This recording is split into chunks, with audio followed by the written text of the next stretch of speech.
Today on the Garagefathers, we're going to tell you all about this awesome 46 GMC.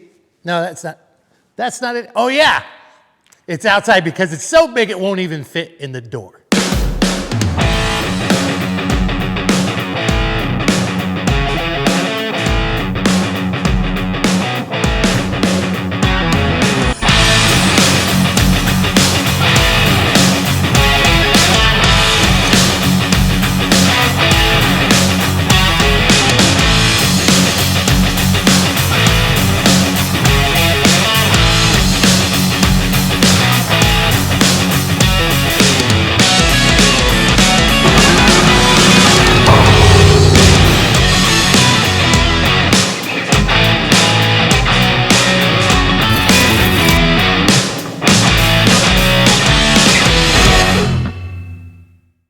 We're excited today because we've got a visitor coming to the shop and we're doing a feature on one of our favorite clients, Wally's 46 GMC.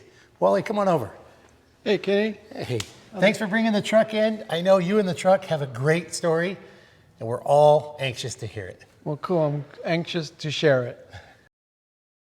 Pretty much had a real good idea what I wanted to do.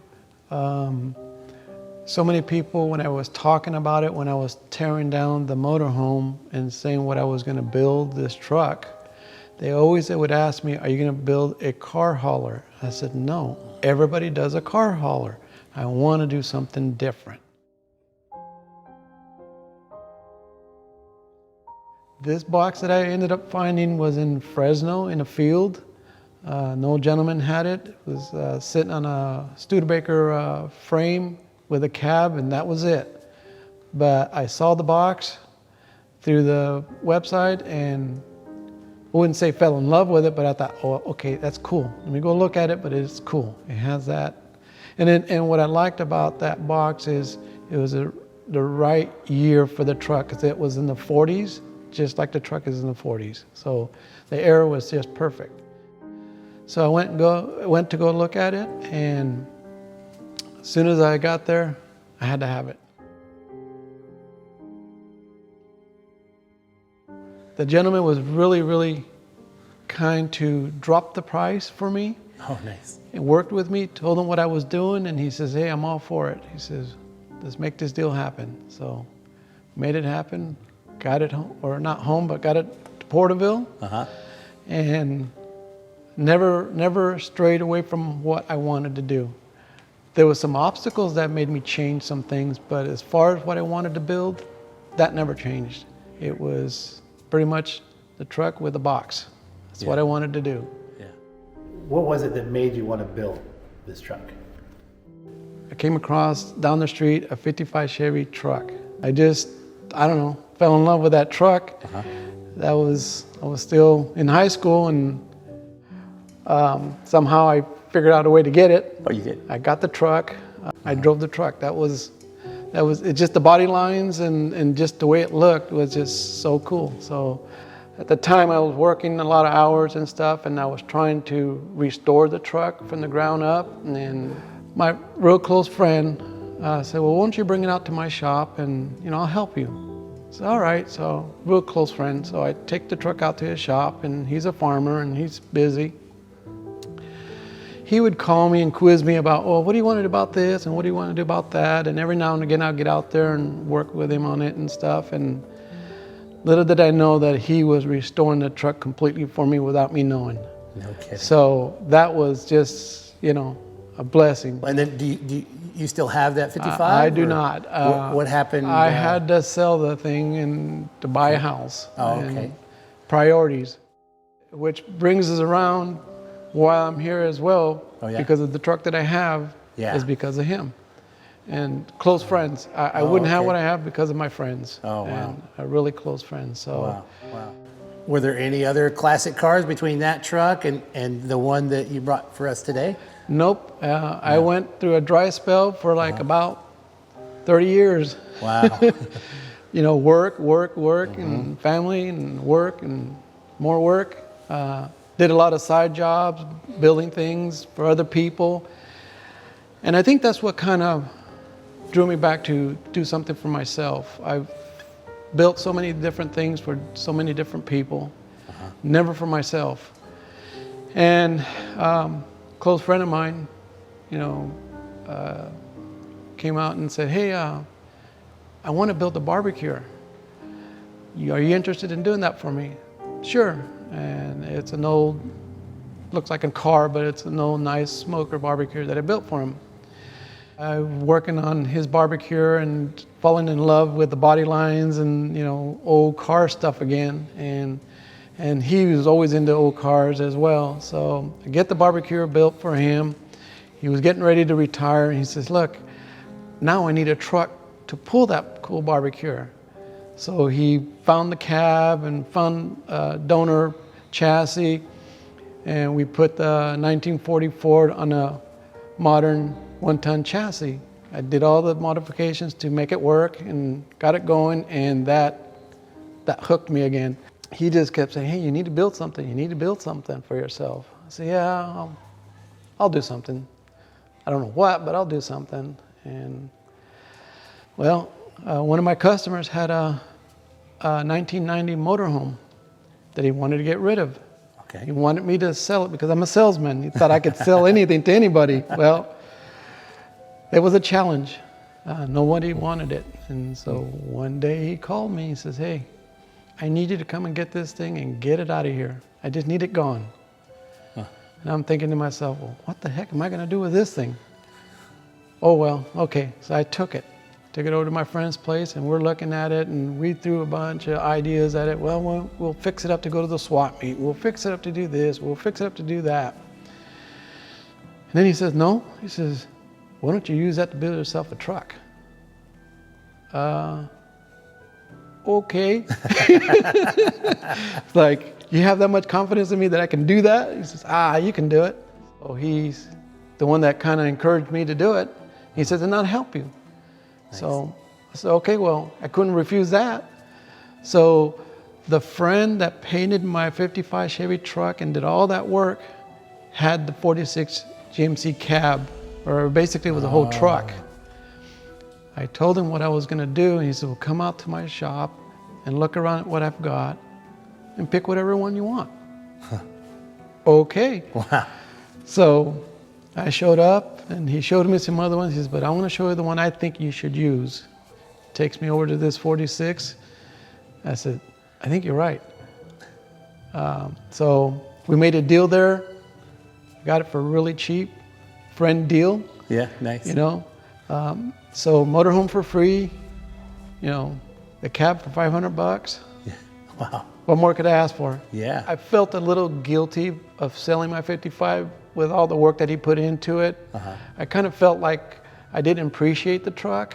And I don't know, maybe doing this with the cab that I got from him, uh-huh.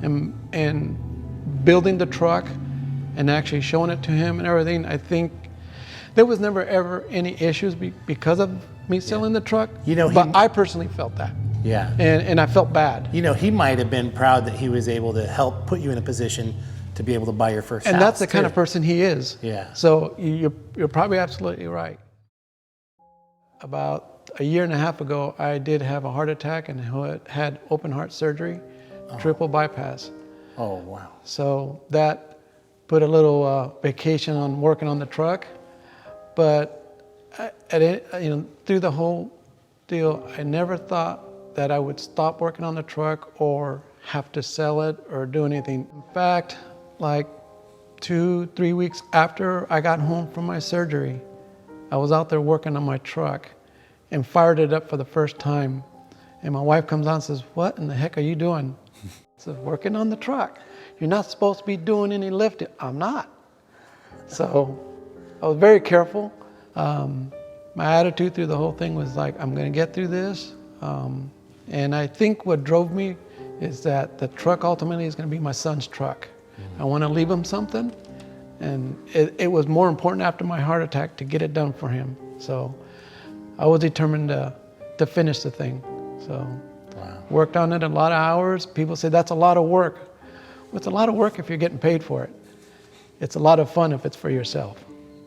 Right. And plus, I wanted to prove to the people that you don't it'd be nice to have a fancy shop and all these nice tools. I built that truck in front of my yard, and the dead grass will prove it. But I built that whole truck in front of my yard, underneath the tree. So it's possible. If you put your mind to it, you can do it. So. Yeah. Well, that's awesome. I think that brings us up to about the time we met at the swap meet. I'm walking around, and I think from 3 aisles away, I can see the top of the box, and I'm like, what is this truck? I got to go take a look at this thing. Yeah, it's definitely an eye catcher.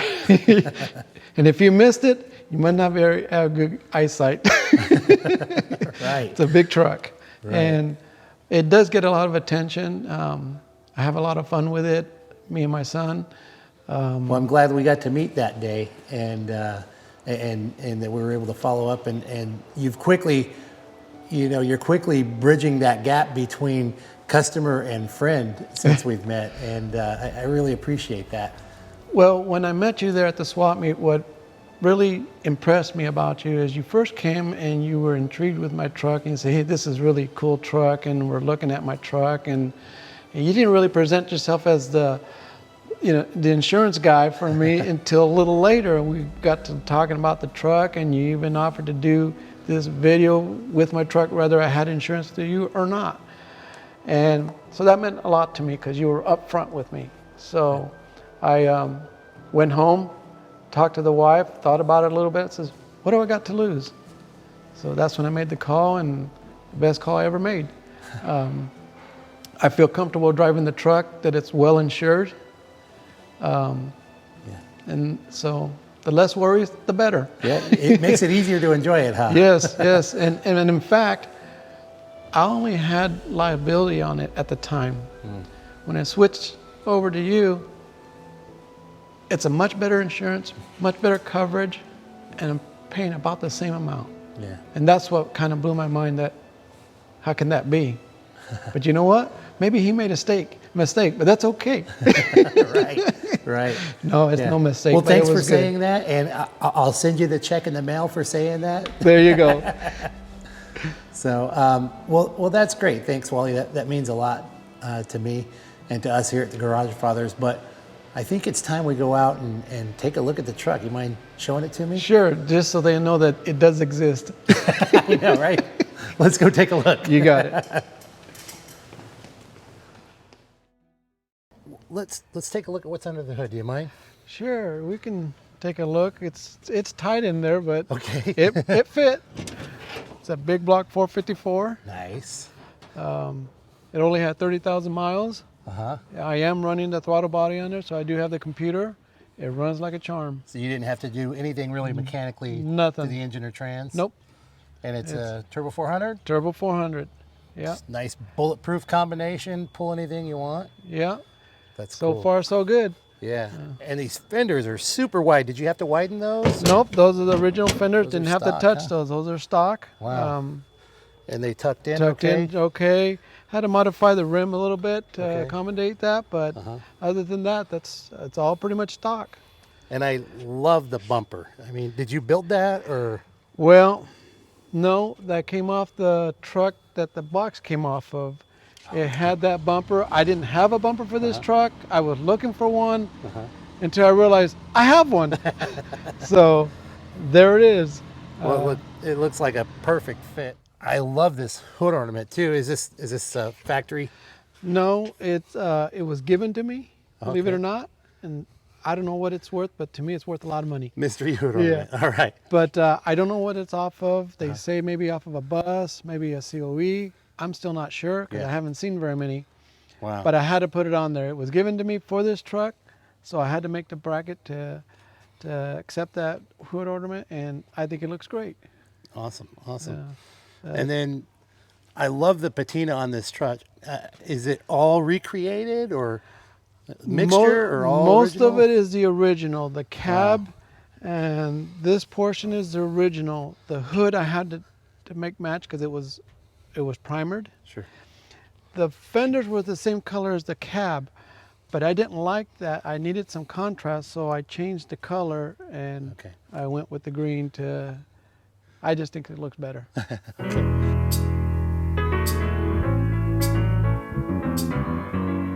And the fog lights, the truck came with it. I left them on there. So, Yeah, very cool, very cool. They're beautiful. they, And I love these big mirrors on this truck too. They make backing so easy, oh gosh. and they look great on Especially this when you can't see already. So Yeah. it works good. So, and then the writing on the door, you can kind of barely see it, but it's on Yeah. both doors, and that's the original owners of the truck back in the 40s and 50s. It's incredible that this truck has been for what, 75, 80 years in the city of Porterville. Yes, and it says Porterville right there, Yeah. and that's where I live. So, And that's my hometown, man. hey. All Can we take a right. look inside? Absolutely. Work in Looks like we're- progress, but it's getting there. Looks like we're keeping with the GM theme here. Yes, sir. I love it. Try to keep it as old looking as much as I could, but have some modern convenience. I love. I mean, it all looks pretty much original in there. The Yeah. dash, you got your automatic shifter hooked up to the. To the 3 on the original. tree column, yes. That's yeah. a nice touch. Yeah. And then, of course, there's the box. And I mean, as if the truck wasn't great enough without it, this just adds so much more character to it. Do we know what it was originally? It was a bread truck. Miles Yes. Fresher. I'm guessing they must have been a Yes. local company. I That's why- believe so. Yeah, you can kind of see the outline of the loaf of bread. Oh, that was a loaf of bread? Yeah. And this here too? Right here. Right through here, kind of. Oh, okay. Wow. And I think you can see it more on the other side. And did you have to alter the box? Did you have to, I or the didn't. wheelbase, either one? I didn't have to do anything to the box itself, but what I had to do is move the rear end forward 8 inches. And Okay. I figured if I'm going to move the rear end forward 8 inches, I might as well bag it. So I Nice. put a Peterbilt suspension on the back for the bag. Peterbilt bags? Nice. It worked perfect, and it rides almost like a Cadillac. Nice. Nice. And then what kind of bags on the front? It just has your traditional A-arm control bags. Everything I pieced together by trading, selling something. So I pieced it all together. It was not a kit that I bought. I put it all together myself. Nice. And at the swap meets, you sleep in it at swap I meets, slept right? in there in the swap meet, and it was actually pretty comfortable. So And I gotta compliment you on your taste with these NASCAR inspired tips. I love it. you know, I was trying to figure out what to do. I wanted to do something different. Me and my son are NASCAR fans, and that's what I came up with. I had the materials. I did it myself. Well, in case anybody wasn't sure, based on how low it was, if it was a hot rod or not, They now know- they'll for sure know. They know now. You mind showing us the back? Does it open up? It opens up. Oh, look at this nice ladder we've got Yes, here. and we actually used it. We took it to the races, Hot Rod Reunion. We climbed up there, put our lawn chairs, and enjoyed ourselves. We were able to watch the races without kidding. anybody getting in front of us. Oh, man. And everybody was watching. Hey, how much are those seats up there? Stadium seats up. It's already full. Bring me a turkey sandwich. yeah. Oh, they're both. Very cool. Now, I'm assuming you put this diamond plate down. Yes. Get the diamond plate in. I've also made some cutouts to get to my fuel tank or my compressors for service to make it easier, so I'm not crawling underneath. As you get older, the things you can make easier to get to, the better.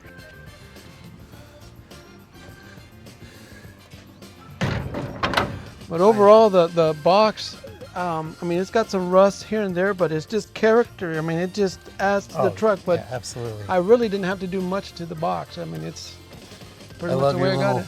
your little tail lights. Tail lights? Yes. I made great. those. I No kidding. piece from here and piece from there, and those are real glass lenses too. So Nice, nice.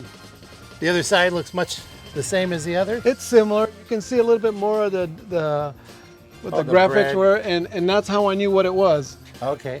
Bread. So yeah. that's what gave it away, and then Okay. I was able to figure out what the where the outline was, the loaf of bread or whatever they had on there. But Yeah, that's how I know it was a bread truck. And then is this door functional as well? Yes, it is. Wow, okay. And you've got your little, that's a toolbox there? That's my toolbox now. It was my battery box before I put the box on, okay. but now it's my toolbox. I gotcha. Okay. And people ask me, where'd you buy that? Oh, I didn't buy it, I made it. Wow, look at that. Now, guess what, Wally?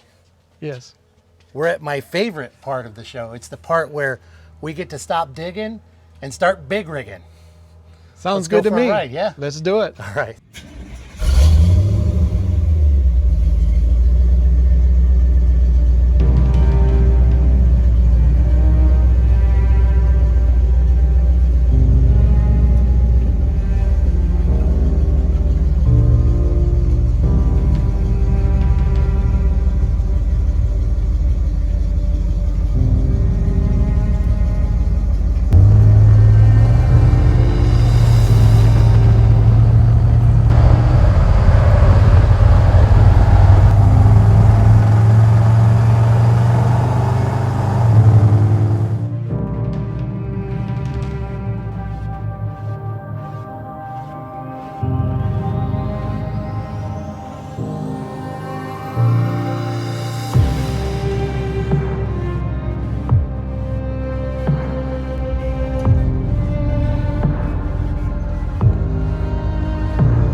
Man, Wally, that was awesome.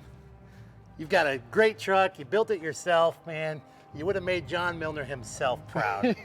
Thanks for bringing it down and sharing it with our audience.